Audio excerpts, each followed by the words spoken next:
UIT. Learn, research and innovate. Join with us. United Institutions, Coimbatore. ஞாயிற்றுக்கிழமை விடுமுறை தினத்தையொட்டி சென்னை காசிமேட்டில் மீன் வாங்க ஏராளமானோர் திரண்டனர். மீன்பிடி தடைக்காலம் தொடங்கியிருப்பதால் மீன்களின் விலை அதிகரிக்க தொடங்கியுள்ளது. கூடுதல் தகவல்களை செய்தியாளர் கிறிஸ்துராஜன் வழங்க கேட்கலாம். கிறிஸ்துராஜன், மீன்பிடி தடைக்காலம் தொடங்கியிருக்கு, மீன்களோட வரத்து எந்த அளவுக்கு இருக்கு, விலை நிலவரம் என்னவா இருக்குன்னு குறிப்பிடுங்க. வணக்கம் பிரியா. அதாவது மீன்பிடி தடைக்காலமானது தமிழகத்தில் தொடங்கியுள்ளது. 61 நாட்கள் இந்த மீன்பிடி தடைக்காலமானது இருக்கும். இந்நிலையில் காசிமேடு துறைமுக பகுதியில் உள்ள மீன் மார்க்கெட்டில் பொதுமக்கள் ஆர்வமுடன் மீன்களை வாங்கி செல்கின்றனர்.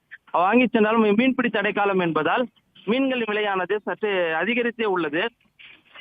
மேலும் இந்த மீன்பிடியை நேற்று போன வாரம் விற்கப்பட்ட வஞ்சிரம் மீன் 800 ரூபாய் விற்கப்பட்டது. ஆனால் இந்த வாரமானது 1000 ரூபாய்க்கும், சங்கரா மீன் 350க்கு விற்கப்பட்ட சங்கரா மீன் 400 ரூபாய்க்கும், 300 ரூபாய்க்கு விற்கப்பட்ட இறாலானது 400 ரூபாய்க்கும், சீலா மீனானது 600 ரூபாய்க்கு விற்கப்பட்டது. இந்த வாரம் 700 ரூபாய்க்கும் விற்பனை ஆகிறது. பிரியா, விவரங்களை வழங்கியதற்கு நன்றி கிறிஸ்துராஜன்.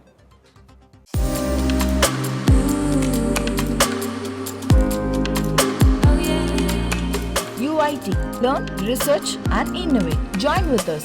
United Institutions, Coimbatore.